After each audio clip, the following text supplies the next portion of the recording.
Летом 2019 года будет презентован новый альбом Баттера под названием «Осень», а также антология всех его релизов. В связи с этим я решил поговорить с его соратниками и близкими, чтобы восстановить хронологию главных событий в его карьере. А также сегодня ты первым услышишь песни из нового альбома «Осень» и альтернативные версии любимых хитов.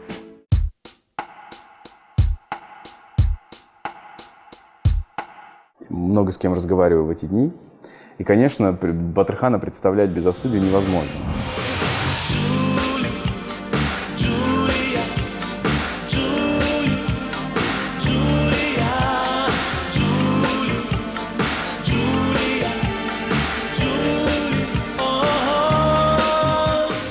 Это огромная глава. Кто-то даже говорил, что любимые песни были написаны в тот период. Когда он уже принял решение, что будет заниматься сольным творчеством, для многих музыкантов это была трагедия. Многие не понимали, и существовал некий такой информационный вакуум. Просто объявили, что Батырхан уходит работать сольно, и никаких объяснений. С вами, когда он говорил, если вы говорили об этом, вообще что у него внутри происходило на тот момент?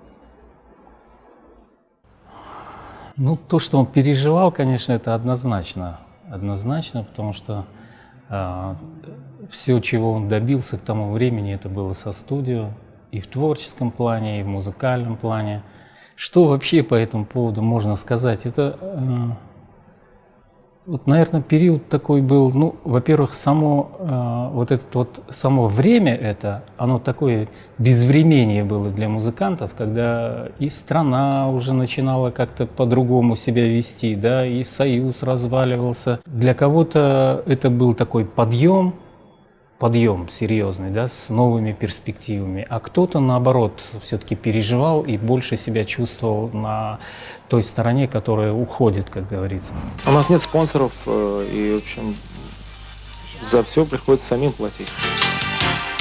Если у нас получают артисты такого уровня, как, положим, мы, Меладзе, там, от 2 до 7 тысяч гонорары бывают, то, вы знаете, там у Стинга 300 тысяч долларов, у Джексона еще больше, и все это имеет совершенно другой размах. Потом с пиратством никак не разберутся на нашей территории. Оно наносит удар серьезный и по фирмам выпускающим, и по нам же артистам, потому что на Западе, выпустив хотя бы один хит, такой достойный, можно обеспечить себе безбедную пенсию, существование и заниматься своим делом, там, положим, не работать, писать музыку 2-3 года. А здесь вот мы написали Джулию, написали Белую реку, Солдата любви, у нас было много песен таких, которые на слуху у людей, тем не менее от этого у нас не появились ни квартиры в Москве, апартаменты, и каждый новый шаг в творчестве дается с большим трудом. Может быть, вот это вот сыграло. Я вот до сих пор так думаю, что все-таки это вот получилось не совпадение творческих таких творческих энергий, что ли.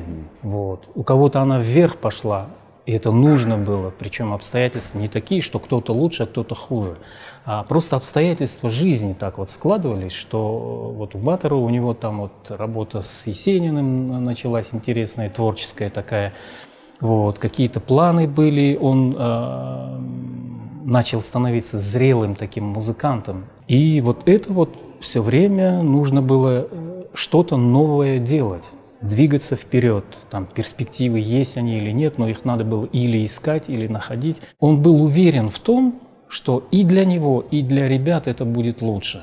Вот, наверное, в основе все-таки лежало это. Если бы он точно себе представлял, да, что ребята не смогут без него работать там, или еще что-то, такого абсолютно не было. Абсолютно не было. Он четко себе представлял, что вот если он уйдет, всегда найдется ему замена, и это даст какой-то новый творческий импульс.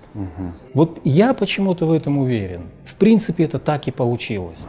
Конечно, было обидно, когда для нас, для всех, особенности для музыкального рынка, это был какой-то вакуум, это была какая-то такая пауза, и почему-то все мы ожидали, что это какая-то шутка.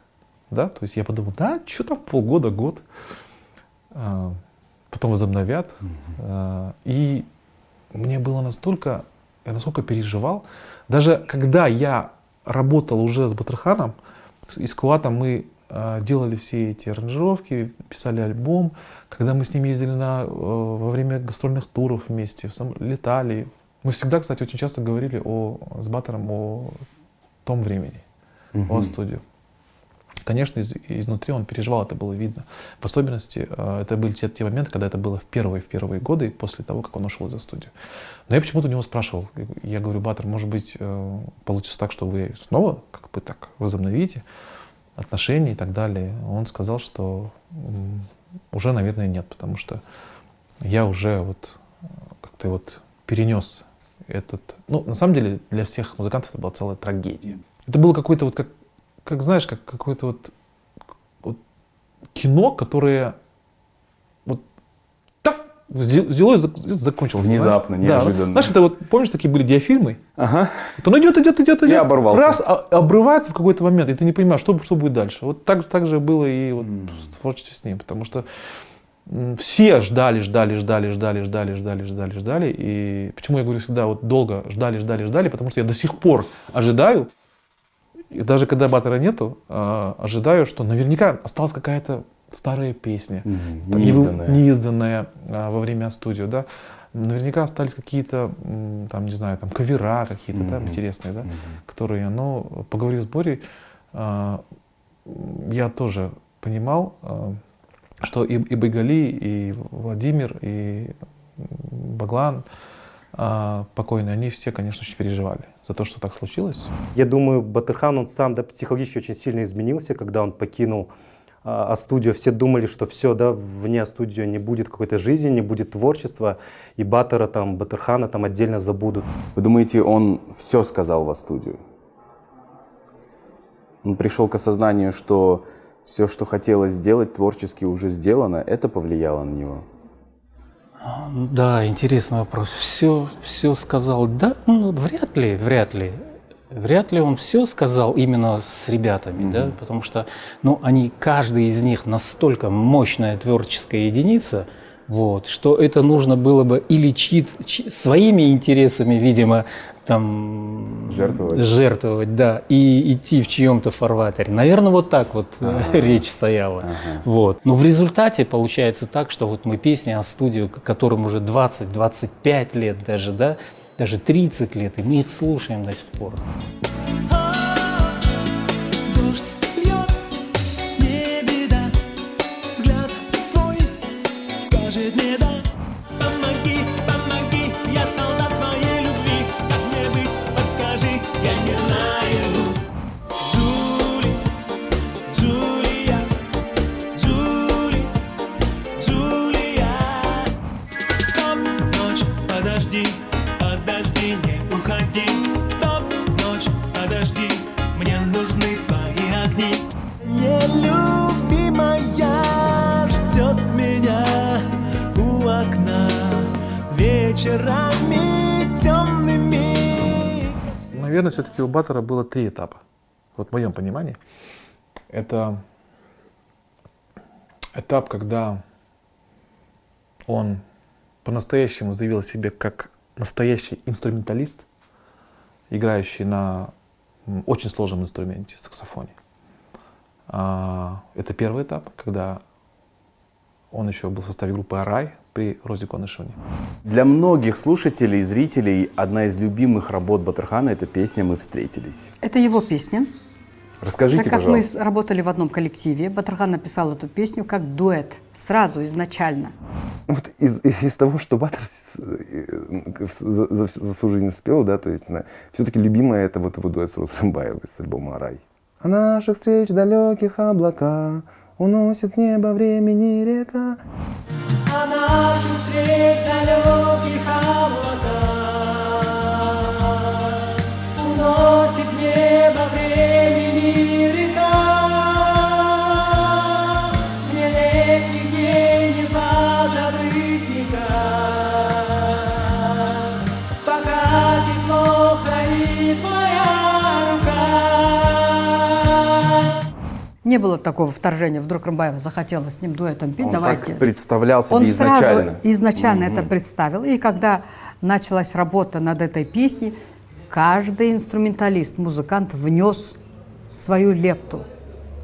Там Байгали Сиркибаев, там Владимир Миклошич, там Булат Сыздыков, который сыграл импровизацию в стиле Джорджа Бенсона, я ему так и сказала.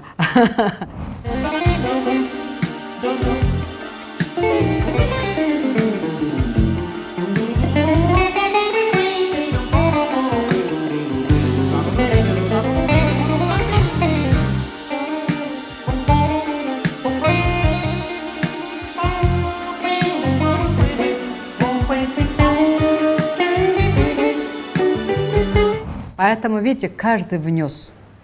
И получается, мы творили вместе. Получается, весь состав вместе творил. Любую аранжировку бери, араевскую, там участие каждого музыканта, его краска, его мышление, его видение. И главное, настолько музыканты были наравне уровнем, конечно, они друг друга тут же подхватывали. Вот в этом уникальность ансамбля «Арай». Второй этап — это, конечно, легендарная группа «Астудио». Это легендарные песни, это легендарный вокал, это неповторяющийся вокал, неповторяющийся тембр. Ну и, конечно, я думаю, что третий этап — это уже вот тот этап, когда он, вернувшись как бы в свой родной город, в свою страну, по-настоящему полюбил вот казахскую культуру. И, наверное, на эти три этапа я бы его, наверное, вот как-то вот его жизнь, наверное, все-таки делится на эти три этапа. Лично для меня. Батырхан начинает сольное творчество, и происходит невероятное, происходит огромный взрыв, который называется альбом «Душа», в сотрудничестве с Павлом Есениным и Эриком Чентурио в качестве автора слов. И это было невероятно, это было настолько неожиданно, свежо, стильно.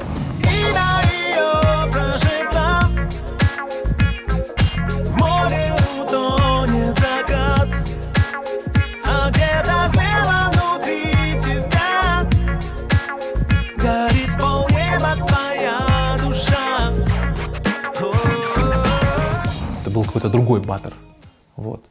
И он и выглядел по-другому. Имидж его, да, абсолютно. И какие-то песни, и аранжировки. Ну, мне как-то казалось так, что вот после того, как он выпустил этот альбом, я подумал, нет, все, наверное, уже «Астудио» не будет. Это реально другой Баттер. Но был еще один клип малоизвестный, мало кто знает. Клип на песню детства. И вот этот клип и сам текст песни, это как будто была такая дань. Там такие слова очень со светлой грустью и прощанием с определенным периодом жизни.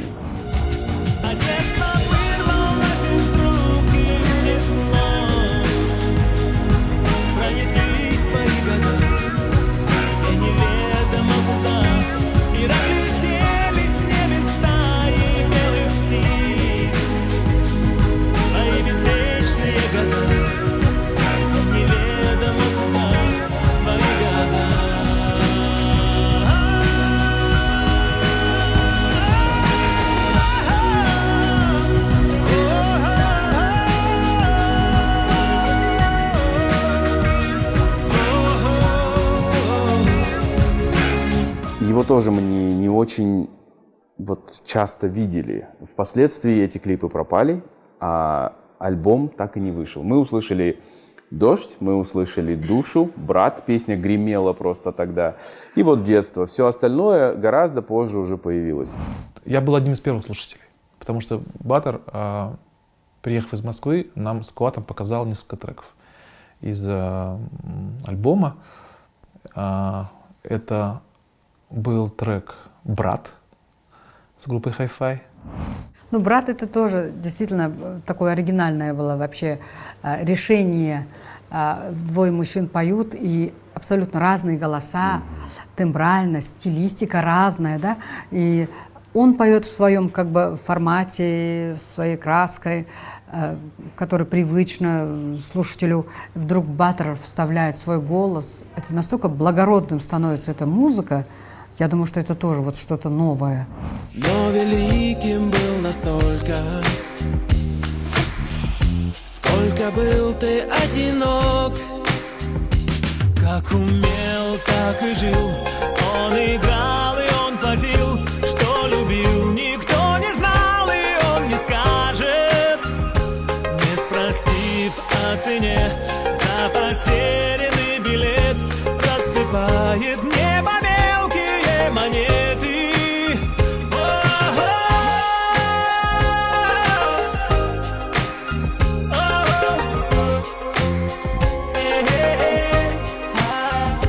Почему после вот этого ошеломительного просто успеха вдруг как будто этого не было, и он переключился на другие работы? Ну, опять-таки, не сработались с людьми. Но здесь уже не в творческом больше плане, а в плане, наверное, таком материальном. Вот. Скорее всего, это так произошло. Ну, и это, я не думаю, что это с Павлом Есениным, потому что там продюсеры другие были. Вот. Настал такой момент, когда возник, наверное, момент несогласия друг с другом по определенным вопросам. Вот. И мы на какое-то время решили просто вместе не работать и посмотреть, как будут складываться события дальше. Можно вернуться чуть назад, чтобы понять. Был выпущен в 2013 году альбом «Душа», вышел в свет, который был записан аж в 2000 году. Там, по разным обстоятельствам, там невзаимопонимания, конфликтных всяких моментов, он не выходил долго в свет. Я думал, что вообще этот альбом как бы... получается, так расстались, что с Есениным, с Чентури, что они не разрешали, соответственно, эти песни петь и, соответственно, выходить. Мы их нигде не пели. Тоже просто не договорились о чем. Основное это то, что, конечно, когда он уходил из группы, первым условием было это то, что он будет набирать новый коллектив и будет работать только вживую. Только вживую, что он впоследствии делал. Это достаточно сложно било и по его карману, и всегда коллектив привести, во-первых, содержать коллектив тяжело, конечно. Куда-то привести его тяжело. И тот, кто заказывает музыку, да, он больше платит за все это дело. Вот. Но вот этот вот момент, наверное, он был основным, потому что он не хотел быть музыкантом фонограммным, который выходит под минусовку или вообще под плюсовку, работает и что сделает там по всей стране, да, эти песни раскрутились мощно, и на них действительно можно было огромные деньги сделать в плане концертов, выступлений и так далее. Конечно, с ним одним это было бы сделать намного проще, дешевле и эффективнее. Маржа была бы выше. Конечно. Я думаю, основное это вот это была причина, что он просто не согласился, ушел из группы, бросил ребят как бы такого уровня. Это не просто ведь музыканты были, это родные души, родные люди были, и он ради того, чтобы там все это делалось не ради денег. Не ради денег, однозначно. Он никогда не был богатым человеком. Вот. Это однозначно, что были другие причины. Вот. И раз уж он вот пошел на такой шаг, и ради чего, это не ради денег делалось, я думаю, вот это был основной конфликт. А там просто подход был такой, очень прагматичный. Есть хиты, да, есть хиты, есть человек, известный достаточно. Просто надо зарядить все это дело и зарабатывать деньги. Вот его этот вариант не устроил. Я, конечно, все время долбал эту тему, и так заходил, и эдак расходил. Мне так было обидно, что «Душа», «Дождь» и прочие песни, они все, их никто не узнает и не услышит. И я думал, неужели это навсегда?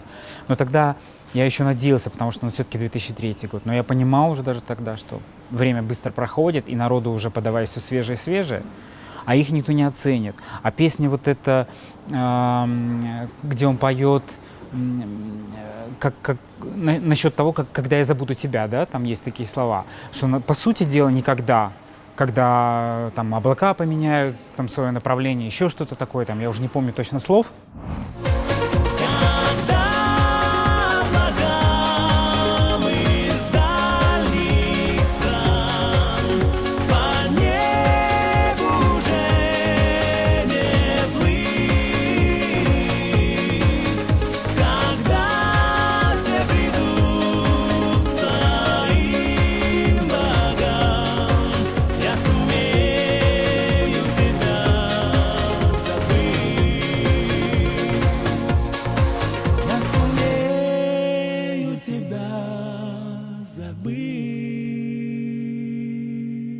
И эти стихи потрясли меня. До сих пор я в шоке, честно говоря. И мне было обидно, поэтому, ну, что народ не узнает этих песен, кроме там каких-то маленьких концертных редких выступлений. Поэтому вот я эту тему, например, очень сильно муссировал, но понимал, что он не готов был как-то углубляться и не хотел. Я не думаю, что это от недоверия там ко мне, просто в принципе не хотел, и все. И я это право его зауважал, понимал, что, наверное, и не стоит действительно долбать. Когда он вышел соло, как будто его душа вот этого и хотела петь вот такие песни. На разрыв аорты прям вот. У тебя все действительно переворачивается. Когда все придут к своим богам, я сумею тебя забыть, да? Ну, то есть никогда. Вот примерно так, мне кажется, и невозможно его творчество оценить, забыть. Но реально у этого человека на этой земле точно была миссия, и мне кажется, он ее выполнил. И более того, что немаловажно, он и продолжает выполнять. Когда вот этот процесс остановился, работы с продюсерами в Москве, он возвращается в Алмату и начинает работу над легендарным альбомом «Отанана». Ну, еще не начинает, он приезжает и просто не знает, что делать. Ни одной песни он не имеет права петь, кроме своих там нескольких песен. Вот. Рассказывает, что происходит, и извечный вопрос, что делать. В каком он вообще состоянии вернулся тогда? Вы знаете, наверное, растерянность — это самая небольшая растерянность, это вот то самое такое чувство, которое от него исходило. У него немножко не было какой-то вот такой уверенности, окончательного понимания о том, что будет дальше, как завтра будет. Вот. Но, тем не менее, его профессионализм, как-то он вселял все-таки веру в то, что будет все хорошо. Вот. Во-первых, профессионализм. Во-вторых, Баттер такой человек, у которого очень много друзей в этой профессиональной сфере, настоящих друзей. Музыкантов, композиторов, поэтов, да, люди, которые в тот самый период начали дарить ему, просто дарить свои песни, мелодии дарить там и так далее. Вот. И вот Владимир Ковалев, да, который подарил ему не только «Твои шаги», а он подарил ему около там, по-моему, 10, что ли, песен. Но они были на английском языке. Ага. Он сказал: вот возьми и делай с ними что хочешь. Баттер отдал эти песни Иркешу, и потом мы вот получили такие песни, как «Твои шаги» там, и так далее. То есть был Илья Зудин. GCS тогда ребята очень помогли. Сага Абдулин. Ну, вот эта вот среда, она ведь никуда не делась. Его тыл. И как бы многие, да, ну, не совсем было приятно все-таки вот это вот разделение такое. Роза Куанышевна, это же все люди, которые всегда поддерживали. Мало того, поддерживали, Наджиб Вильданов, они же просто давали ему свои песни. Просто дали свои песни. Там «Жизнь была бы сказкой», он с GCS записал, да. Потом Татика Сарыбаева песни были. Наджиб свою песню подарил, Агутин тот же, вот. И начался процесс просто поиска людей, которые для него будут писать. Для него будут писать, и вот начался вот такой просто поиск на новом поле, как говорится. Может быть, вы помните момент, когда вы вот заметили, что он включился? То есть вот эта вот растерянность, немножечко ее уже нет, все, Баттер на 100% сейчас включился, работает. Был такой момент? Да, я помню этот момент. Это был 2000, по-моему, 2 год. Это была презентация альбома «Отанана». Вот. И был такой оглушительнейший вообще успех у клипа и у всех этих песен, что я прям увидел, даже на вот этой презентации, Баттер воспрял духом, все, Баттер стал другим. Все, и работа кипела прям так. Мне вот этот момент очень понравился, вот это переключение Баттера от растерянности к полному пониманию. Расскажите, пожалуйста, где мы находимся? Это студия при школе имени Куляш Байситовой. Эту студию делал я. И так получилось, что в 2000-х годах студий было очень мало. Это конец 90-х. И мы с Баттером в этой студии, ну, как мы по-музыкально говорим, мульковали. Ну, в смысле, импровизировали и все прочее. После того, как он ушел с Москвы от группы, был период, когда он не знал, что делать. Ходил такой потерянный. И в этот момент я ему предложил работать над казахским альбомом. Я сказал: Баттер, давай начнем, не будем терять время, потому что у тебя есть и своя аудитория, казахская аудитория, наша аудитория. И я ему предложил песню вот «Анана». Қиын жолдардан аман келеміз, асыл заман саған сенеміз. Жарқын өмір, жақсы күндер, арнап сәлем береміз. Сразу, вот и с этой песней. Она у вас была готова уже, написана? Нет, она была написана до нашей дружбы. Я ее пытался записывать по тем временам. Сами понимаете, технологии не так высоко. Но там пел один парень, как я его вспомню, Абид Калиев. Очень неплохой голос. Вот с ним мы попытались записывать ее. И когда Баттер услышал, говорит, мне, говорит, очень сильно нравится эта вещь. И когда они создали свою группу «Алмата студия», не А-студия, «Алмата студия», он эту песню пел только с другим текстом. Да вы что? Да. Ғасыр қойнауын жарып ұштарман, от жалындарда жанып ұшталған, таңғы сәуле таралады, мәңгі сағыныштырда. Дело в том, что когда я написал вот «Анана», первый вариант был вот Томувай Молдагалиев. А я в те времена работал в консерватории, в лаборатории, фольклорной лаборатории.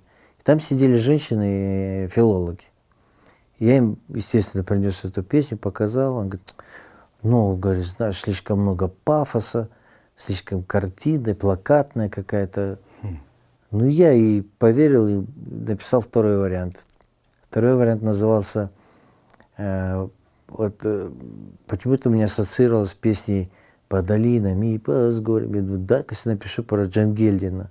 И назвал ее «Кызыл Жамгерлер». Но это был второй вариант. И когда они делали программу «Алмата студия», она была у них в репертуаре. Со вторым текстом? Со вторым текстом. Они ее пели, играли. Вот. А когда он вообще ушел оттуда, пришел, я ему сказал, давай вернемся к первому варианту, потому что это очень актуально, да и мне нравится, говорю, этот текст. Ее пел этот как раз парень, он ее послушал, говорит, да. И вот мы принялись сразу с этой песни, но эта песня заняла очень много времени. Год, если я правильно понимаю. Да, потому что я раньше просто предлагал, гармонию писал, а там они уже сами. А тут совместная работа, и буквально над каждым тактом мы работали очень, потому что я тогда столкнулся с его серьезностью вообще в процессе работы. Я правильно понимаю, что вот здесь как раз, в этой комнате, вы записывали первые версии с Баттерханом песен для «Вот Анана»? Да, здесь. Посмотрим, покажете комнату? Да.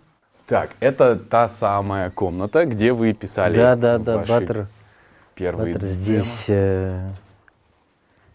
переговорный был, он надевал наушники. Ага. Микрофон, конечно, был другой. У него, кстати, к микрофонам особое отношение было. Я правильно понимаю, да, у что него. Он... Но мы тогда не так притязательны были. У нас был АКГ 414. На нем мы полностью записали. А это затем он, когда увлекся, у него там Нойманы, разных, там вообще у них целый парк. А здесь вы все делали сами, да? Да. Обивали это все, готовили. Ему нравилось здесь писать. Весь альбом вот она писали мы здесь. Московский звукорежиссер, его звали Рэм. Мы все здесь сбрасывали, переделывали, записывали. И он не стал рисковать, говорит, давайте я, говорит, там у себя сведу, потому что я там привык к своему. И вот он там свел. А так все здесь. А так голос записывался здесь. Все здесь. И голос, и инструменты, и все. Он конкретно очень долго искал звуки, те, которые он считал будут идеальными. Там звук этого барабана, он говорил, для него это был важнейший, да, чтобы найти вот этот вот ритм важный, который в начале трека играет, да, это такой звук даулпаза, да, такого боевого казахского инструмента. Вот. И когда он был найден, тогда дальше они двигались. И в один прекрасный день Баттер приехал, слушай, говорит, слушал одну группу норвежскую, и у них такие барабаны великолепные, ну, литавры. И вот я, говорит, думаю, вот она, ну, вот с этого начать. И он поставил, это так здорово, вот эти вот литавры звучали. Я говорю, правильно, это даулпаз, тревожный, самый тревожный инструмент, который был там, и воевать с ним шли. Воинственный. Да, и воинственный, и он сразу настраивает на такое настроение.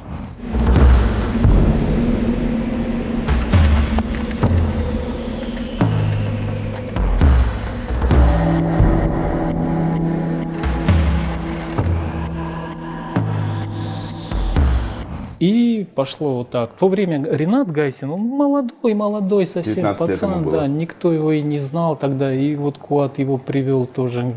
Слушай, там пацан такой хороший есть, в Астрахани закончил там институт, то все. И действительно, он такой худенький был. Голова просто соображает, как я не знаю что. Он знал великолепные инструменты. Кроме того, что он знал гармонию элементарно, он великолепно слышит, и он великолепно знал инструменты, все сэмплы. Вот Баттер просто говорил, нужно вот это вот место, вот тут вот барабан такой нужен, вот здесь вот это вот нужно. Это мгновенно из-под его рук выходило и обретало такой вот момент. Молодой Ренат Гайсин, который приехал откуда-то, искал меня, он еще мечтал познакомиться со мной. И молодой человек пришел, говорит, Куат ага, вот я очень люблю ваши песни. Я говорю, какие песни? Он сел и сыграл все мои песни. И это меня очень удивило, думаю, как это? Молодой. И так получилось, что он очень способный, и он говорит, познакомьте меня с Баттером, это моя мечта, говорит, вообще, нет больше предела мечты. Вот с ними я, конечно, познакомлю. И Баттер курсировал Алмата, Москва, Алмата. И как-то между делами я ему сказал, тут молодой человек, мне он нравится, способный, свежий. Может, мы его тоже к нам включим в компанию? Говорит, ну давай послушаем. Куат сказал, что скоро приедет Баттер в Алмату. И я говорю, Куат, а можно, чтобы вот как-то вот с ним встретиться, просто познакомиться, потому что я хочу увидеть, пожать ему руку. Он говорит, конечно, я ему скажу, он обязательно к нам приедет в такой-то день. Я приготовился, приехал заранее. Ну, знаете, это такое, ну, это какое-то, наверное, несравнимое чувство в жизни, да, когда ты ожидаешь какого-то вот чуда появления вот, того человека, который повлиял на твою судьбу, на творческую судьбу, на, ну, в принципе, можно сказать, на мою жизнь. Куат показал несколько моих аранжировок Баттеру, и на следующий день Куат сказал, что Баттер хочет с тобой поработать, и мы хотим сделать первую песню на казахском языке, вот она. Ренат Гайсин должен быть обязан вот именно нашей вот этой троим, потому что он прошел такую гигантскую школу. Я помню, где он одну фразу 2 часа играл, потому что Баттер говорил, неправильно, ударение неправильно, это неправильно. Я тогда понял, что значит профессионально подходить к песне. Композитор это, понятное дело, он написал мелодию, объясняет внутреннее состояние, гармонии правильно пишет, там все. Где-то показ, где-то что-то, а другое дело исполнитель. И это дело у нас затянулось. Так, на год. На год, Целый да. год. И вот как-то в процессе работы, вот прямо здесь мы сидели, пели, Я говорю, Баттер, а мне кажется, здесь нужен вокалист. И вот он вокалист, вот так вот родился, вот спонтанно, как будто мне передали. Я говорю, вот давай здесь сделаем вокалист. Он говорит, какой? И я ему спел.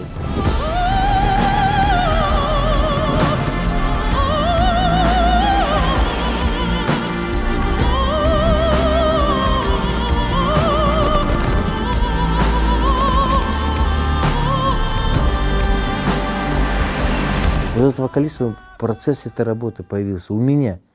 Я его даже внутри нет, я спел ее, говорю, вот здесь должно быть вот так. И попала вот эта фраза, не фраза, а вот этот кусочек Майреи. Я не знаю, как называется, бридж, когда вокалист поет без слов. Это все было в процессе. Баттер где-то нашел деньги, мы сняли клип первый. Ну, клип выстрелил.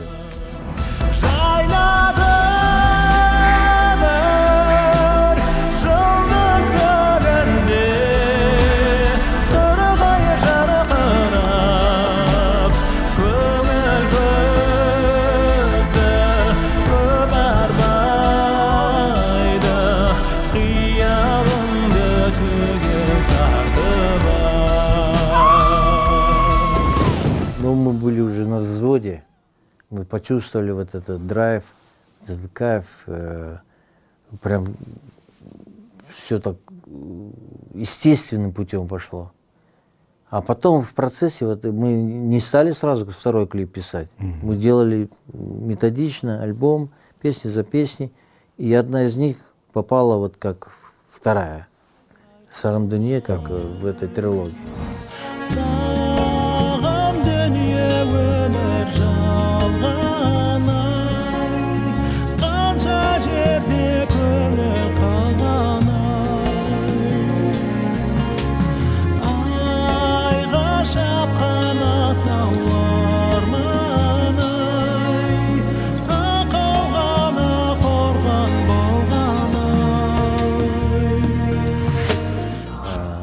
Там слова были тоже такие, там много символизма, но все равно любовь к родине, все. Вот. И остальные, вот между ними были другие песни, интересные песни тоже, но основная вот фабула вообще нашей идеи должен был триптих. Из всех этих песен мы должны были выбрать 3 песни, которые бы дань родине. Этот альбом, у него было всего лишь 10 треков, но эти 10 треков каждый имеет свое место. И для меня этот альбом для меня был всегда самым лучшим. И это, наверное, определенно моя такая, какая-то вот вышина в моем творчестве. Лично для меня, я знаю, что для Баттера этот альбом был всегда сокровенным. Когда я услышал «Отанана», это было беспрецедентно не только для творчества самого Батырхана, но и вообще для нашей музыки, да, потому что это было нечто новое и в плане музыки, и в плане подачи, да, потому что вот работы, да, которые были сделаны, там, «Отанана», «Сагам Дунье», это тоже беспрецедентно были для нашего видеоряда. Вот, и, конечно же, музыка и голос Баттера, и то, что это все... Альбом был сделан на казахском языке, да, то есть это был такой прорыв и качественный, и количественный, то есть, насколько я знаю, то есть «Отанана» — это самый прослушиваемый альбом вообще, да, в истории казахстанской поп-музыки. Еще вопрос даже в том, что я, например, не понимая толком казахского языка, я говорю, то есть, вернее, не говорю вообще и понимаю через силу, да, через слово. И для меня всегда было удивительно, что казахскоязычные песни Баттера, они будили во мне какие-то эмоции, невзирая на то, что то есть технически я находился и нахожусь в неведении о том, что именно там поется. Да, то есть, и вот это, мне кажется, тоже редкий талант. Да, то есть, когда музыка говорит с тобою, да, то есть, не опираясь даже на лирику, на понимание слов. Этот альбом очень тепло и горячо даже встретили. Вот, и это такой фактор был не только музыкальный, но и культурный, да, потому что впервые очень качественно, хотя не впервые, наверное, да, был еще Уркер, да, те, кто качественно начал играть рок или поп-музыку на казахском языке, но Баттер, учитывая его огромную популярность там, в Казахстане и далеко за его пределами, этот фактор стал культурным, да, потому что там люди услышали, как казахский язык может гармонично, да, взаимодействовать с новыми типами музыки. Это поворот, вот резкий поворот как-то на тему вот своих корней, сама музыка, стилистика и оформление этой песни, я имею в виду, и аранжировка, и видео. Это все настолько открыло нам, Баттера, совсем с другой стороны. Это новое было слово его. Это было неожиданно, абсолютно. Это неожиданно, это новое слово было еще на таком уровне. Так что я считаю, что это одна из главных песен, я думаю, исполнена на родном языке впервые. Он же раньше особо это не пропагандировал. И он просто так задрал планку патриотических песен, что не до сих только пор патриотических, она а казахских песен. Народных, да, казахских, да. до сих пор это недосягаема. И вот это уже его зрелость, это уже осознанность, уже вот поворот к своей музыке, к своим корням. Мне так показалось, да. Если бы Баттер не разочаровался в работе с продюсерами в Москве, у нас не было бы монументального альбома «Вот она». Вы согласны с этим? Знаете, нет, с этим я не соглашусь, потому что сама идея записи этих песен, она витала давно, очень давно, еще с тех времен, когда Баттер работал с группой «А-студио». Еще раньше он дружил с Куатом Шальдибаевым, который показывал ему эти песни, и у Баттера в голове все эти идеи, они все равно были. Я ему сказал, у меня здесь хорошие заготовки, давай не будем время терять, потом ты же знаешь, как тебя здесь любят. Ты должен не просто такой дешевый реверанс сделать своему народу, а давай вот серьезно, монументально. Вот я ему продал, все-таки ты же здесь, это твоя родина, это твои родители. Ата-баба, там я все ему сказал. Он говорит, да, Куат, давай попробуем, это клевая идея. Я говорю, потому что наша аудитория, все любят тебя слушать, там, Джулию, там, Белая река, а ты тут как дал свою, и тебя будет больше любить. Я так и сказал ему. Здесь родная аудитория, тебя будет больше, ты будешь намного популярнее, и тебя будет любить народ. И вот так я ему сказал. И он загорелся. Не, он не так прям загорелся, но проникся, я бы сказал бы так. Проникся. И параллельно писались другие песни, тоже интересные, на которые можно было снять интересные клипы. Но мы почему-то уже поставили цель, вот триптих. Вот с третьей песней было немного, чуть запоздало, но я хотел, чтобы была тоже хорошая песня, чтобы это было как бы не хуже первой, второй. И в этом смысле я чуть-чуть задержался и написал все-таки эту песню.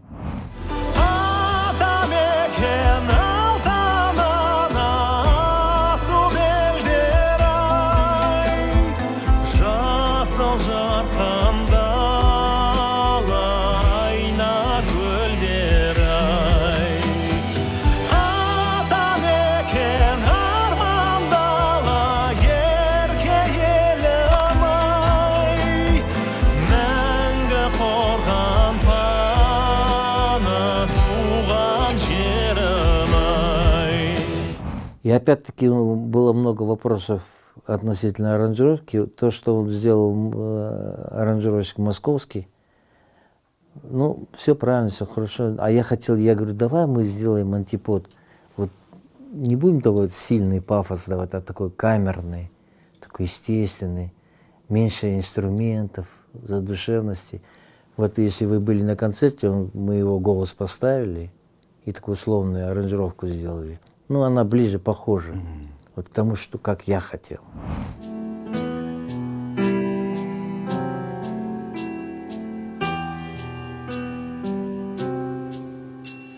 Жарам,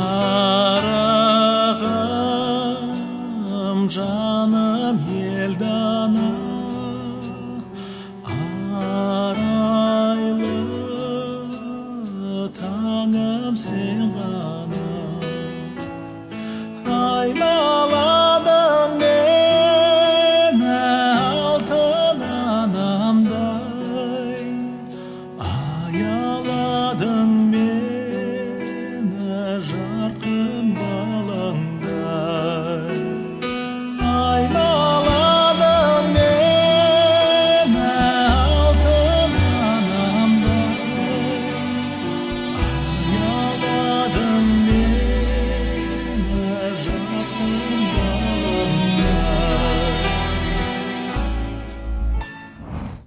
Единственное, что мы не успели, найти деньги и снять клип, третий. Мне все его альбомы, да, по сути, нравятся, да, их переслушиваю. Вот, но самое мощное впечатление и эффект, который на меня произвел, это вот «Анана» все-таки, да, потому что как я его прослушал в начале 2000-х, так и это самый альбом, который я чаще всего до сих пор переслушиваю, то есть он для меня не устаревает, и там какие-то новые нюансы нахожу. Он еще, да, очень, он реально эпичный, очень кинематографичный альбом, он, да, стоит особняком. Моя любимая песня в этом альбоме — это песня Александра Зацепина, которую в свое время пел Ермек Серкебаев, песня об Алмате. Гүл-Алматы. Вот, Гүл-Алматым, да. Ғашығым дай сүйем сені, арманым тоятам, Алатаудай күн еңселі, гүл Алматым, күн Алматым. Наверное, вот самый-самый душевный трек, потому что мы переделали аранжировку, мы ее сделали в такой некой боссанове, в какой-то латине.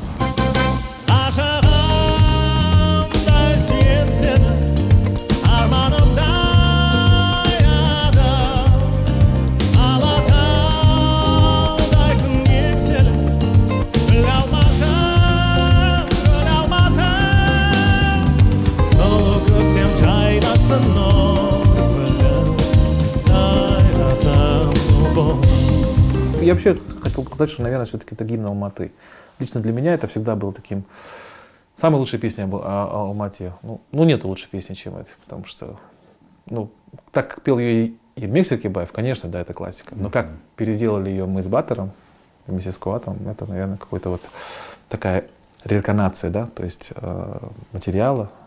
И я знаю, что Александр Зацепин, он сам ее потом услышал, оценил, и ему очень-очень понравилось. Он сказал, что звучит очень свежо и очень просто современно.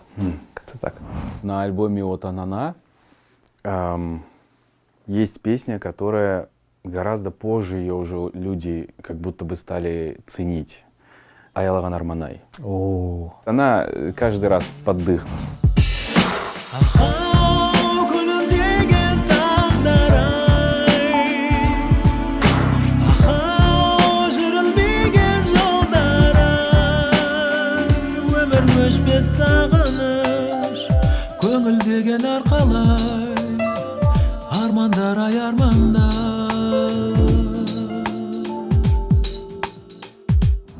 Удивительная песня. Эта песня написана, вот написана была,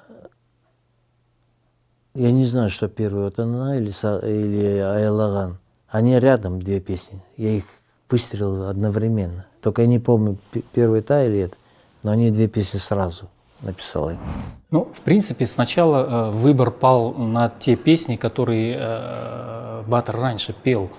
Куата песни, это вот «Анана», потом «Айлаган Арманай». Это вот две песни, с которых, в принципе, все начиналось. Вот. Потому что, ну, и я знал, и он исполнял их в таких вот небольших концертах и небольших компаниях, именно на казахском языке, и она вот реально сразу же с места там сразить могла человека, любой национальности причем. Вот. И вот выбор как бы сразу пал на эти две песни, что вот основа альбома должна быть вот и та, и другая вещь. У меня есть первая версия.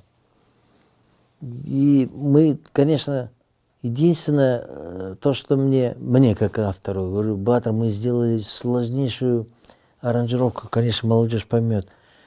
Давай сделаем кавер-версию такую более проще, чтобы простой, вот, Карапаим понял, доступно простым, как я написал. Сейчас времени нет, давай. Она записана была в 80-е годы. 80-е годы.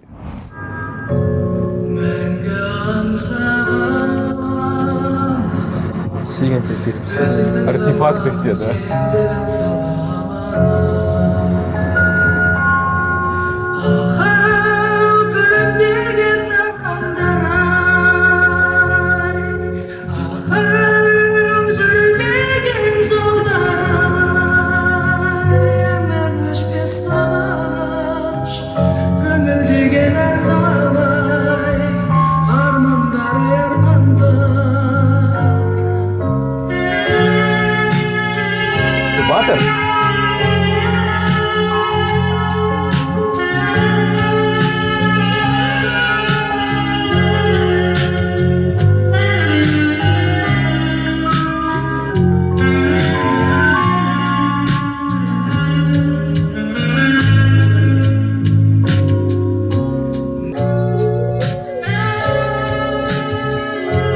Сколько ему лет здесь примерно? Батырхану сколько лет здесь примерно? Ну вот он в армии. 82-й год это, по-моему, или как. Солдатскую форму он не играл.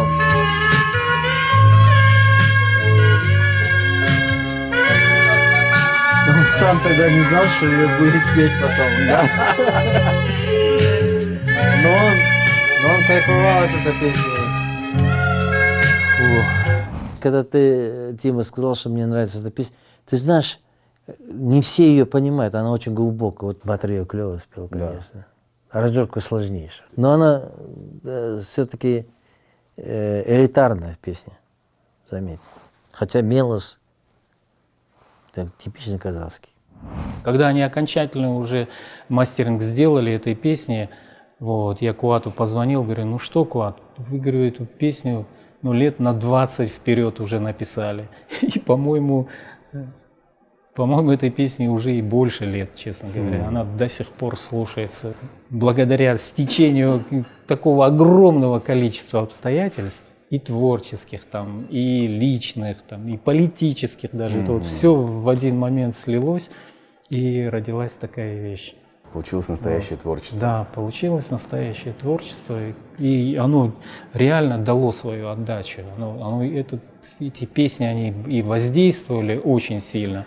Они планку подняли такую серьезную. И вы знаете, я помню в тот момент, что для русскоязычных людей, которые музыку слушают много, но на казахском-то не слушают, это было отправной точкой, что, оказывается, музыка на казахском может быть многослойной, интересной, и люди стали задумываться, о чем эти песни, что говорится в этих текстах.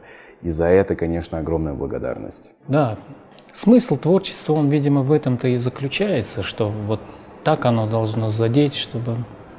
Ну, это получилось. Да. Это реально получилось. Очень успешный альбом, очень много гастролей, концерты, люди, слушатели понимают, что все хорошо. У Батырхана все здорово, он востребованный, активный артист. И следующий альбом, который он выпускает, это альбом «Твои шаги».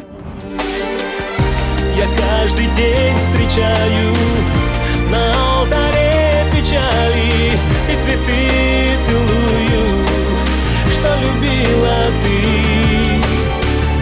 И днями, и ночами, часы не замечая, снова, что твои шаги.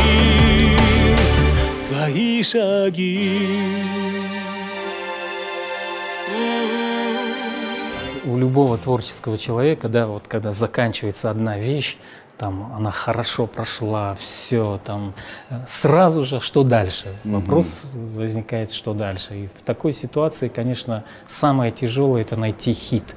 Это вот способность Батыра, во-первых, уметь общаться с людьми, находить таких людей, вот, которые, ну, может быть, их немного людей знает, да, знает очень узкий круг людей, уметь что-то там услышать, вот, распознать, да, и потом, конечно, заполучить, как говорится. И самое главное, предвидеть то, что вот там демо-версия какой-то песни, она может стать хитом, понимаете? Вот это у него чутье было великолепное. Он это вот всегда предчувствовал и знал, что вот эта песня выстрелит, и она будет... Это, конечно, не отнимешь. Ну, вот такой вот песней «Твои шаги» и оказалось.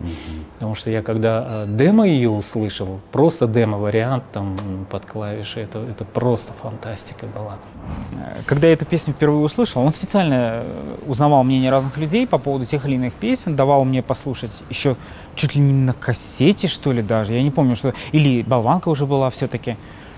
Несколько треков. И говорит, ну вот что ты думаешь? Мы как раз там по Суперстару что-то собирались. Я говорю, ну блин, «Твои шаги» однозначно, хит это стопудово, но я говорю, нужна другая аранжировка. И тогда, наверняка ты знаешь, там была фортепианная аранжировочка, такая акустическая как бы.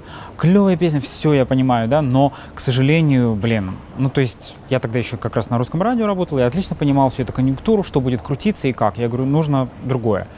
Еще кого-то он спросил, Армана, там, второго, третьего человека, и в итоге вот получилась действительно вот эта новая, более хитовая версия «Твоих шагов». Дело в том, что первая версия, которую записали, она была просто под рояль, звучала очень красиво. Эта версия мне больше всего нравится до сих пор. Вот. А потом случилось так, что Баттер стал сотрудничать с Пригожиным, с Иосифом, и вот Пригожин настоял на том, чтобы сделали другую аранжировку под формат московского радио, вот, и московского шоу-бизнеса. Вот, и поэтому ее переделали. Но первая аранжировка была очень красивая. Я каждый день встречаю на алтаре печали и цветы целую, что любила ты, и днями, и ночами, часы не замечая, снова, снова, снова жду твои шаги, твои шаги. Интересная, кстати, история создания этой песни. Вот Владимир Ковалев, автор музыки, друг Баттера, московский, он сам и поет хорошо, он написал несколько песен, подарил Баттеру на английском языке. И одна из песен была вот как раз «Твои шаги» на английском языке. Ее отдали Еркешу. Она лежала, по-моему, 2 года или 1,5 года, что ли, у Еркеша. Вот что значит, да, откуда это все приходит. Она лежала, и потом в какой-то определенный день Еркеш прям за один день, за одну ночь взял, сел и написал текст. Вот пришло ему оттуда сверху. Он сел и написал текст. Вот. И вот так появилась эта песня. Баттеру сразу она понравилась? Да, конечно. Текст был замечательный, сразу понравилось, сразу записали его. Расскажите, пожалуйста, про его подход к текстам. То есть вот что должно было произойти, чтобы он для него это было вот все, отлично, берем, работаем? Ничего, Баттер полностью доверялся, абсолютно ничего, он никогда ничего не выправлял, никогда ничего. Тексты писал я. Баттер никогда в тексты не вмешивался. Я один раз подшутил над ним, когда он написал, в Ташкенте мы начали писать «Наши любви корабли». Потом он ее доработал сам и привез, и Байгали мне привез, говорит, да, вот Баттер попросил там текст написать. И мы летели в Москву по какому-то, на песню года, песня 95, это как раз нелюбимая. Ага. И у меня текст готовый был, я написал «Наши любви корабли», Боре понравился, все, текст. И мы в самолете летим, я говорю, дай побалдею над Баттером. Взял бумагу и написал вообще другой текст. Вообще левый текст. Там, типа, хотя сейчас такие тексты поют. Там было так, типа, дело в том, что мы не той дорогою пошли. И такой банальный бред. Примитивно, да? Да. И, короче, привез ее на песню года в Кремле вечером. А у меня встречает Кеш, а он ждет. Люди же творческие ждут всегда. Он меня обнял так душевно, как, брат, а сам подарка ждет. Я ему даю этот текст, и он такой начинает читать, напевать. Напевает и так в сторону уходит. Ушел без настроения. Текст левый вообще. Пришел, ну что, как Баттер текст?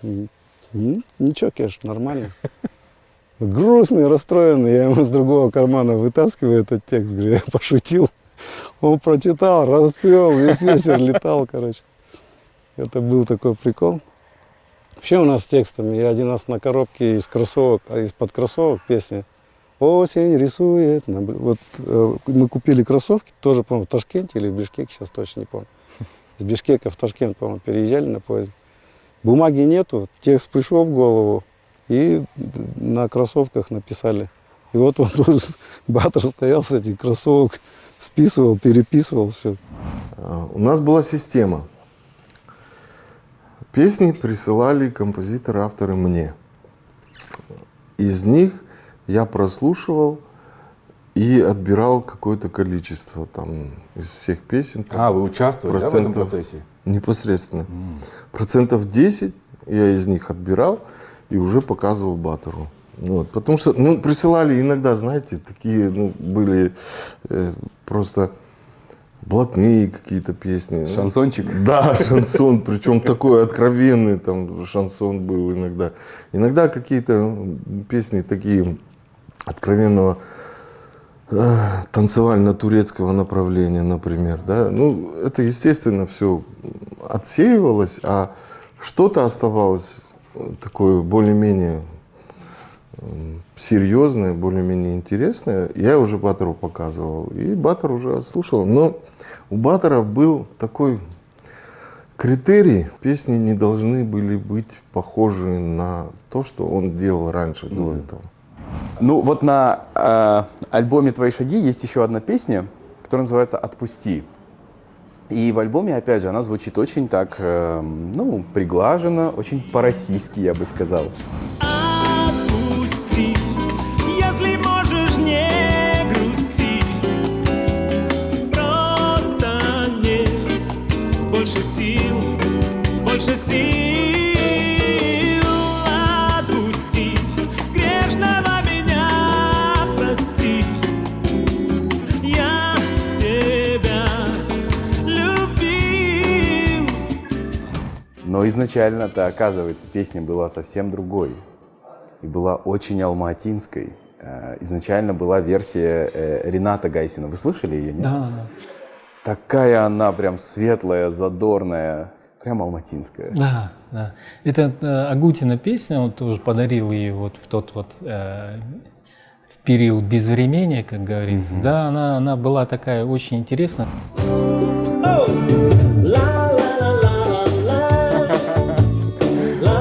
По-другому, да? Да, совсем по-другому. Ну тут даже светлее гораздо. Да. Утром увидел сон, будто с тобой вдвоем. Так, играете с одного дубля. Зачем, что сказал.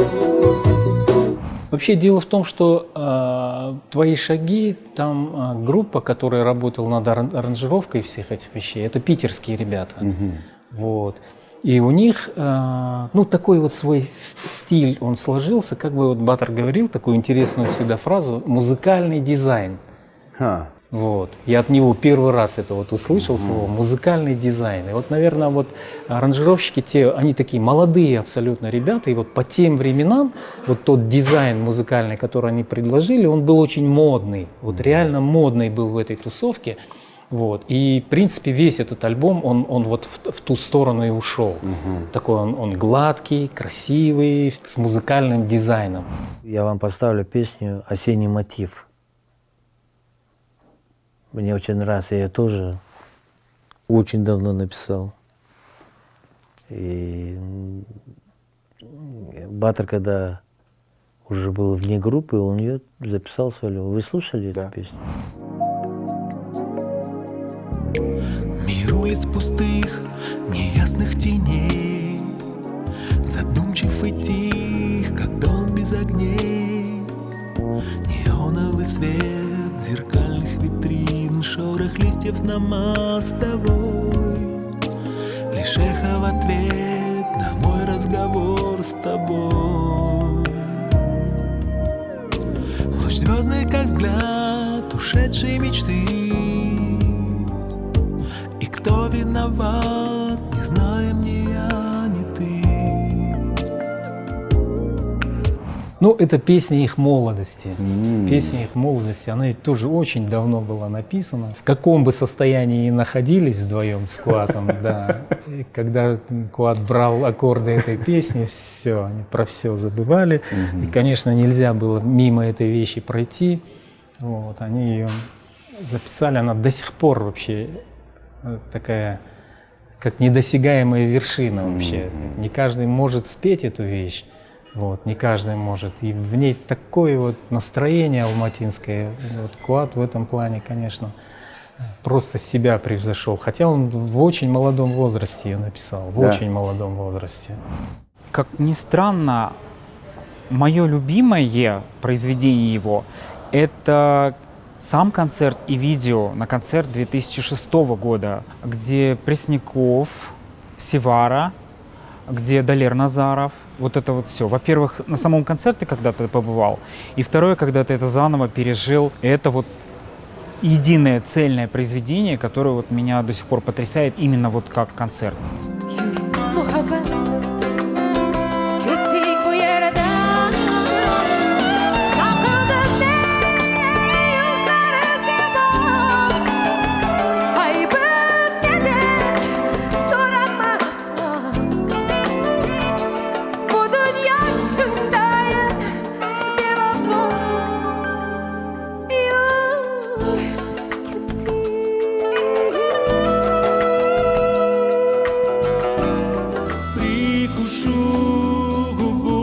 Слез вновь проговорю. Знаешь, я давно тебя люблю.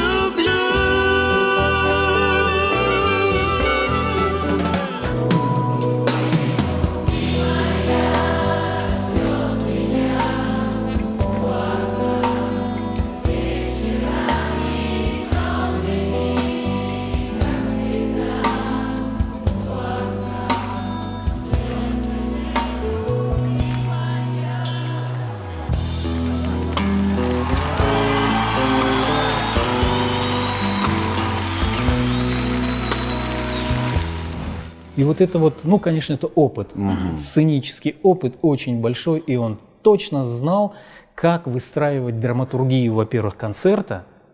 Вот, это просто колоссально. Вот вчера мы сидели, видео смотрели, там 2 видеоконцерта, ведь, и вот то, как выстроена драматургия концерта, это, конечно, здорово. Это вот не каждый артист способен на то, чтобы правильно выстроить драматургию концерта, какую песню за какой пускать. Это вот очень интересно. Были у вас какие-то друг для друга имена, прозвища? Как вы друг друга называли? Баке я его называл чаще всего. Вот. Он меня называл Луджаке. Или иногда, когда совсем он там шутил, он так официально Ужас Маратыч говорил. Это меня всегда... Он знал, что это меня сразу расслабляет, улыбает. Вот. И когда ему надо было добиться этого состояния, он такой Ужас Маратыч говорил всегда. Ну, в основном Луджаке. Он назвал меня Ромыч. Ты знаешь, как-то вот так просто. Это просто как производное от имени, это не прозвище. И он чаще даже, чем так, он говорил еще круче, Романыч. Вот так меня точно никто не называл. То есть, как бы, по идее, в смысле, мой папа не Роман, а тем не менее Романыч. Он, Романыч, ну чё, будем слушать, поедем там, посмотрим, что-то вот. Так вот эту фразу, начало какое-то, вот часто очень вспоминаю. Да, у них привычка такая есть с Куатом Шильдибаевым, они всем дают прозвища, ну, у некоторых очень смешные, странные прозвища, но меня Бог миловал, то есть там Куат меня Матвеич называет, а Батырхан он Тимыч называл или Тимур. Но когда он всегда звонил, у него были так называемые пловные вечеринки дома, то есть когда он просто собирал друзей, он начинал с того, он официально очень обращался, он говорит: Тимур, как там твои дела, или даже на «вы» специально обращался, говорит: а почему вы не звоните, я вас чем-то обидел, у меня вот тут плов стынет, то есть он опять же, даже когда звонил, очень иронично обращался, а когда неформально, да, он Тимыч, Тимур, вот как-то так. Вот, ну да, я знаю, что да, у многих наших общих друзей были более такие оригинальные, экстравагантные прозвища, клички. Я помню, что мы с Батырханом ездили в Питер, и мы с ним идем по Питеру, идем в сторону студии, и нам нужно было обменять $100. А в тот момент была какая-то некая такая регистрация, да, в обменных пунктах, там давали бумагу, где-то твоя фамилия, печать, что такой-то, такой-то человек обменял там. Приехали в отель, ужинаем, и я что-то копошусь в карманах, достаю бумагу, и у меня какой-то вот просто хохот. И он говорит: ты что балдеешь? Я говорю: посмотри. А если, ну, мы все понимаем, что буква «Р» в паспорте, она в английской транскрипции звучит как «F». Да. И там было написано Гайсин Ренат. Мы берем бумагу, и там написано прямо на русском языке, написано Фейсин Ренат. И вот с этих пор он меня стал называть Фейсином. Фейсин, как ты? Вот. Фейсин, да. И это вот этот вот прикол, такой вот был интересный случай. Скажи, у тебя было какое-то прозвище для Батырхана? Ты как к нему обращался? Как его называл? Ну, когда вы сами по-дружески. Я его всегда называл Камалыч. Камалыч? Да. Ну, то есть Батырхан Камалович. Вот. Камалыч. Вот. Он меня называл Фейсином. Вот. А Куат Шлибаев, у него всегда были какие-то прозвища. Вот. В особенности ко мне. Он их менял всегда. Там, в зависимости от настроения или в зависимости от времени года, я не знаю, как это объяснить. Вот. Сперва я был Чупареллой. Не знаю, откуда он нашел это Чупарелла. Что за Чупарелла? Я к этому как-то привык. И Батыр меня называл так, с Куатом. Затем я стал, видимо, коротко называться Чупыч. Я говорю, почему Чупыч? Я говорю, ну я не знаю, говорит, просто Чупыч. Вот я хочу тебе идет, бери. Да, мне идет Чупыч, да. Затем уже, когда мы закончили альбом, он меня начал называть Мупл. Я говорю, почему Мупл? Я всегда думал, я говорю, знаешь, Куат, есть такая песня Бипл. Вот как бы в казахской антологии. Я говорю, может Бипл? Он говорит, нет, я хочу, чтобы был Мупл. И вот такие вот были прозвища. Вот. И у Батыра он всегда давал какие-то прозвища. Ну, он меня Боржом всегда звал. Как? Меня Боржом. Боржом? Да, с детства. Вот. Это всегда было приклеено ко мне, так что... Ну, я его по-разному называл, и Ботя называл. Вот, так что вот такие. У нас имена были такие нежно-ласкательные, скажем так. Ну, последнее, что я его называл очень нежно, я его называл Мотор. Мотор, а он меня звал Куатиньо. А потом последнее время, он называл меня Майне Брудер. Я ему в ответ. Последняя наша фишка — это Майне Брудер. Вот так. После альбома «Твои шаги» выходило еще несколько пластинок, несколько альбомов, но, наверное, самая большая новость — это то, что сейчас появится новый альбом под названием «Осень», который был записан вновь с Павлом Есениным. Как вообще получилось, что они снова встретились и снова задумали вот возобновить творческие отношения? Над этим альбомом, насколько я знаю, тоже работа шла несколько лет. Мне позвонил на тот момент его бессменный директор Руслан Магомедов и озвучил эту идею, которая мне сразу понравилась. Мы встретились, поняли, что наши мысли бегут в одном направлении и решили приступить. Мы сделали пробно одну песню, она получилась, а потом ударили по рукам и решили делать целиком проект. Последний альбом Батыра, он записывался в период 14-15 года. То есть до самой смерти Батыра, как бы он по существу должны были быть песни, но вот он в такой форме, в которой он сейчас есть, это вот немножко не дописанный альбом, то есть по количеству песен он должен был быть больше. А я правильно понимаю, он этот альбом успел закончить? То есть то, что мы слышим на пластинке, эти 8 песен, он сам их записал, утвердил, собрал. То, как он слышал, то, как они отмастерили этот альбом, это вот то, что вышло из-под его пера, скажем так. Это не то, что мы потом собирали, там Лжа сделал, там новые аранжировки песен, тех, которые не были записаны уже после ухода. А это вот то, что он слышал, то, что он сделал, то, что он утвердил, как говорится. Может быть, еще должны были быть песни, потому что 8 песен — это не так много. Вот. Это другой уже вариант. Наверняка там должно было быть еще, наверное, 2-3 песни. Вот. Но это вот те треки, которые он сам слушал, которые он сам утвердил. Прекрасно. Вот. Так что это вот абсолютно его такая вот творческая работа, именно Батыра работа. Я говорю, Паша, может быть, мы сделаем еще один альбом. И как бы эта мысль такая витала в воздухе уже с 2013 года. И в 2014 году первые очертания появились этого первая песня, вот альбом называется «Осень», потому что «Осень» — это был первый трек, который мы записали. И получилось, причем мы уже с Пашей были определенные договоренности, что он будет показывать материал, который он там, соответственно, будет какие-то, у него будут приходить мысли, идеи, он будет нам приносить, и мы будем обсуждать какие-то уже его идеи. Я начал работать удаленно, присылать Баттеру идеи, задумки. Он их отслушивал, утверждал. Потом Баттер выбирал текст, мы его редактировали, и он записывал. А потом, когда спетая им так называемая «Рыба» всем нравилась, мы записывали песню целиком. И как-то заехав на студию Володи Осинского, и Паша как раз он, ну, бывает, что он как композитор работает с разными. И он как раз песню «Осень», но она еще не была в такой форме, как бы он предложил там другим этим исполнителям. Я услышал, мне очень сразу понравилось, я говорю: Паша, ну эта песня и нам подойдет, как бы. И мы вот с этой песни начался вот этот альбом. Может быть, он и хотел быть живым, не идеальным. Вот я так это понимаю.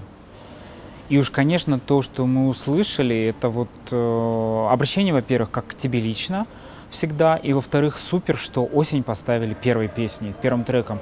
Это сразу тебя так. То есть ты там: Баттер, новый альбом, запустил там CD, play. И тут раз на тебя такая наезжает, очень тягучий, какой-то такой медленный, я не знаю, что это, айсберг, и ты пытаешься его расшифровать, чтобы понять, что же ожидать дальше. Дальше там, да, уже где-то попс такой хороший, есенинский, обычный, московский, я бы даже сказал. Где-то нет, и потом раз, опять углубление, но вот это вот задает тон всему альбому, этот первый трек, и он, мне кажется, вот действительно соль, не зря они его альбом так назвали. Лето закрыло глаза от усталости и дикой. Стихла гроза, и вокруг стало тихо-притихо. Лишь как брошенный пес все скулит, где-то ветер. От непрошенных слез задрожали испуганно ветви. Осень пьяная, вся дождями и туманами. Осень пьяная, вся дождями и туманами. Осень нас закружила по городу мокрыми листьями. И ты пришла ко мне из сентября. Я тебя отыскал за чужими унылыми лицами и разглядел за пеленой дождя. И все остальные песни, они уже были как, ну не сказать, что на одном дыхании, но они появлялись так вот. Бывает, что альбом, песни записываются как мучительно, а этот, он был, наверное, Баттер все-таки, наверное, они как-то с Павлом Весениным, и был хороший дуэт, они как-то друг друга понимали, и он очень легко записывался. Слушай, ну а ты слышал эти новые песни? «Ветер», например. Я считаю, это, ну, как спето. Слова там это ладно, музыку давайте забудем, аранжировку. Как это спето? Ощущение, что, ну я не знаю, блин, у меня ком в горле. Ветер найдет портреты прошлого, чтобы сорвать и унести. Сколько еще придет хорошего, сколько добра канет в пути. Ветер не в счет,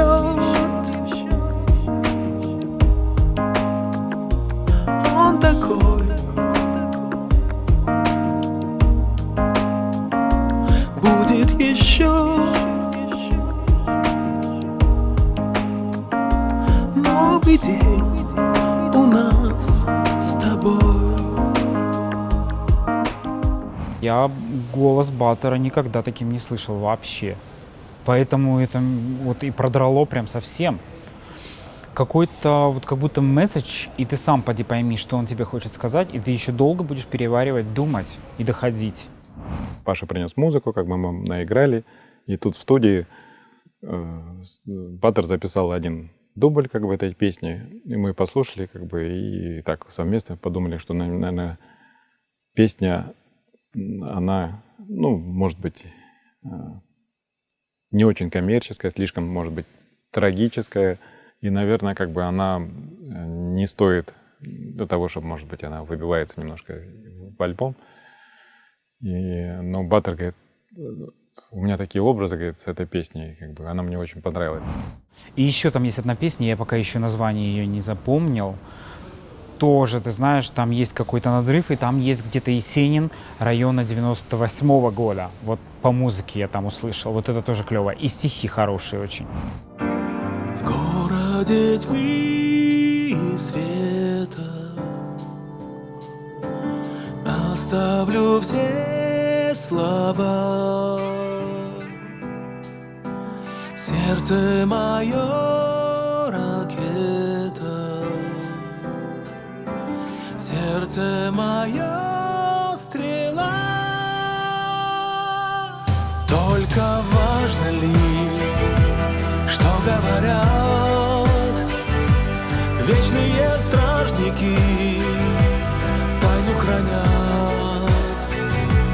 Я бы ответил вам, но все не впопад. Птицы бумажные в небе летят. Вот именно эта песня. Просто обалденная. Вот там даже не столько аранжировка, она немножко, ну вот, мне показалось, что здесь подхрамывает она. Вот, может быть, времени у них не было, я не знаю, какие там причины. Вот эти две песни, это и текст, и как это исполнено. Вот для меня было очень важно то, что Павел Есенин, да, написал вот такой альбом. Он был именно композитором, человек, который, который ковал просто хиты, да, в начале нулевых, там, и всегда его песни это были реально хитовые вещи, которые на слуху были, они танцевальные, они все. И вот он сейчас вот вместе с Баттером, они вот написали вот такой альбом абсолютно концептуальный. Это говорит о том, что человек тоже очень серьезно растет вот в плане духовном, наверное, даже так, потому что они вдвоем. Во-первых, тот альбом сделали очень интересным, да, он такой был для своего времени очень прогрессивный. И вот этот альбом, который... Антипод практически. Да, практически антипод. Практически антипод. И именно вот Павел является автором этих песен. Это очень здорово. Мы с ним не обсуждали тему о том, что бы он хотел сказать этим альбомом, но я точно знаю, что это был очередной очень плодотворный в творческом плане период в его жизни. И как и в прошлый раз, пошла очень в его карьере успешная волна. Я думаю, что после этого альбома, если бы все сложилось удачно, то он бы достиг определенной доли успеха, гораздо больше, чем у него была на тот период времени. Ну и потом, я помню, в момент работы он выглядел таким окрыленным, я бы сказал. Одним словом, ему нравилось. На мой взгляд, этот альбом очень получился удачный, и он с настроением, с хорошим, и уже со зрелостью Баттера. Такое взросление, может быть, Баттера, и поэтому он может быть такой необычный немного. Но я думаю, что он найдет отклик в сердцах слушателей именно своей добротой, своей искренностью, чистотой, любовью. Он по характеру песен абсолютно отличается от всего, что было в его творчестве. Я сам первый раз услышал его буквально месяц назад, наверное. Это вообще неожиданный Батырхан. Я удивился, да, насколько этот диск концептуально и вообще в песенном плане он отличается от всего, что он делал раньше. Все подбиралось в момент работы с помощью проб, экспериментов над голосом. И, в общем, для этого и есть студийная работа, для того, чтобы искать. Вот в итоге для каждой песни находился свой собственный стиль, манера исполнения. Ее вы и слышите на этих песнях.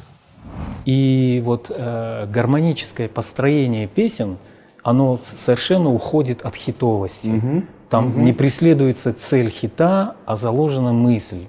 И вот у меня такое ощущение, что это такое последнее его, ну, не то что напутствие, а как эпилог такой, да. Мне так показалось, что даже хит, наверное, не самое главное в жизни артиста. А самое главное в жизни артиста, что же он все-таки своим творчеством хотел людям оставить, что сказать. Действительно, эта пластинка, вообще этот альбом я тоже послушал. И я изначально, мне кажется, мы уже привыкли, мы так воспитаны, мы прислушиваемся к альбому и ищем материал радийный, хитовый, попсовый, легко запоминающийся. И действительно, там из этих 8 песен добрая половина, если не большинство, это глубокие мысли. Это какие-то и музыкальные это глубокие мысли, и в плане текстов это очень не легковесная работа. Да. И было заметно при прослушивании, что это не было сделано быстро. Там были раздумья, серьезные такие вот медитации даже, наверное. Да. Сначала я его в компьютере слушал, вот, и, честно говоря, вначале не понял. Потом, когда более на нормальном оборудовании уже пришлось послушать его, я все-таки начал понимать, насколько это сильная вещь, как вещь концептуальная, которая осталась после человека, который прошел такой достаточно большой жизненный путь в искусстве. Сейчас, наконец-то, его музыка снова появится во всех магазинах. Готовится специальное издание «Антология Батырхана». В серых каплях дождя все пустое прольем, чисто вымытый день за прозрачным стеклом, закрывая глаза.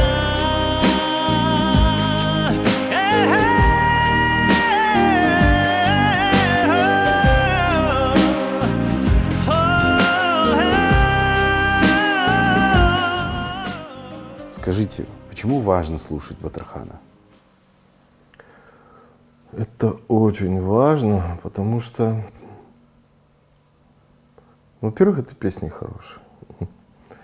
А самое главное, это такой стандарт качества, к которому должны стремиться все артисты, все музыканты. Вот. Должны понимать, как отбирать репертуар. Это очень важно, как его записывать. То есть весь вот этот процесс, он как бы в каждой песне он прослеживается. Батырхан — это школа настоящего музыканта, высокого, музыканта мирового класса. Поэтому для нас, для меня он стоит во главе среди музыкантов, среди исполнителей. Видите, он же все песни поет с такой любовью и очень профессионально.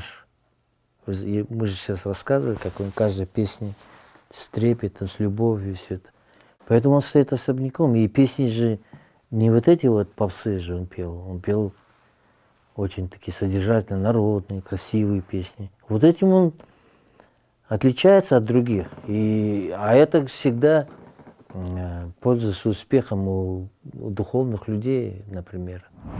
Творчество Батырхана — это, собственно, это учебник. Это эталон, да, то есть на который надо ориентироваться. И не только потенциальному музыканту, но и слушателю, потому что, чтобы вырабатывать вкус, надо ориентироваться на высшие образцы. Ну и потом все-таки, опять же, это целый пласт. Это пласт культурный, это пласт даже исторический. Вы знаете, мне посчастливилось работать с Батыром как с музыкантом. Не только как с вокалистом, но и как с талантливым саксофонистом. И во всех творческих направлениях он был мастером высшего пилотажа. что является знаком безусловного гения и таланта. Таких больше нет. И после его ухода образовался вакуум, который уже, я думаю, никто никогда не восполнит. Я анализирую его творчество для себя. Не то, что анализирую, я наслаждаюсь. У меня целый год, я вот его брату Баужану говорю, год или полтора я в машине слушал только Баттера. Потому что раньше мы слушали это с точки зрения профессиональной, как звучит, как сведено все. И никогда не думали о том, что вдруг не станет его. И поэтому времени как-то этому мало уделяли, чтобы наслаждаться. А я его слушаю, наслаждаясь. И теперь хорошо понимаю, что... Ну, я всегда знал, что он мега талантливый человек. Но я никогда не думал, что он один из лучших певцов в мире. Один из лучших, я бы сказал, музыкантов, но правильно, наверное, исполнителей. Потому что, когда его не стало, вдруг вот этот провал показал то, что вообще нету таких, оказывается, ни в постсоветском пространстве, и в мире их не такое уж большое количество людей, которые могут из любой мелодии делать как шедевр какой-то. Вокал Баттера — это классика в нашей культуре, в нашей эстрадной культуре. Не знаю, как это по-другому назвать, но это вот уже устоявшийся момент, устоявшееся какое-то правило, да, что невозможно обойти Баттера. Невозможно никак, потому что это вот истинное эстрадное явление в Казахстане, но не только. Баттер был еще человеком, да, с большой буквы, и гражданином, то есть он поддерживал людей нуждающихся, детей он поддерживал, да, в онкологических центрах, в хосписах, вот, и то есть его пример очень важно понимать и слушателям, и музыкантам, потому что Баттер — это такой действительно такой яркий пример того, каким может и должен быть там артист, человек, гражданин. В плане профессиональном, наверное, интересно слушать, что сделал человек, который очень любил западную музыку, который родился со степными корнями, с казахскими и узбекскими, ну, с восточными, и который был советским человеком. Мы с ним познакомились в комсомольском лагере с Баттером. Мы советские люди, и важно понять, как человек прогрессировал и как он воплощал свои мечты. Я думаю, что в каждой семье это должно быть уже обязательно. Вот это уже как реликвия. Батырхан, Ермек Серкибаев, Алибек Нишев, они должны вот рядом стоять. Я так считаю. Это наш фонд, это наша культура. Любому гостю, который придет к тебе домой, поставишь Серкибаева как классика, поставишь Алибека Нишева, какие у нас голоса, и поставишь нашего Баттера. Я думаю, что по этому уровню уже будет судить вообще о нашей музыкальной культуре любой гражданин, любой иностранец. Вот и все. Хочешь похвастаться своей достойной музыкой, поставь их. Мы чувствовали, что что-то нужно такое сделать именно для него. Вот, закончить какой-то вот большой период, вот этот вот. И мы всегда знали, что вот выход вот такой антологии, оно и должно как бы такой подвести большой итог. Вот. Здесь я еще раз повторюсь, что не все вошло, есть еще один диск, вот с авторами которых мы не смогли как бы договориться, ну и огромное количество того, что в интернете гуляет. Вот. Это тоже, наверное, каким-то образом надо будет систематизировать, как говорится. Самое интересное то, что вот видите, он оставил настолько много после себя вещей, и по прошествии уже стольких лет мы все время, каждый день практически думаем о том, что бы еще можно было сделать с его творчеством. На этом работа еще не прекращена и не останавливается. Я очень надеюсь, что теперь, когда музыка его наконец-то будет собрана, и можно будет с ней знакомиться и ей вдохновляться, он продолжит, как и продолжал, как все это время и было, влиять на нас всех. Потому что он невероятный агент положительного влияния на людей.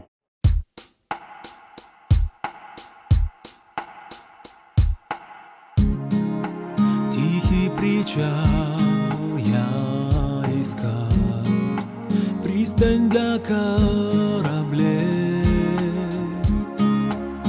что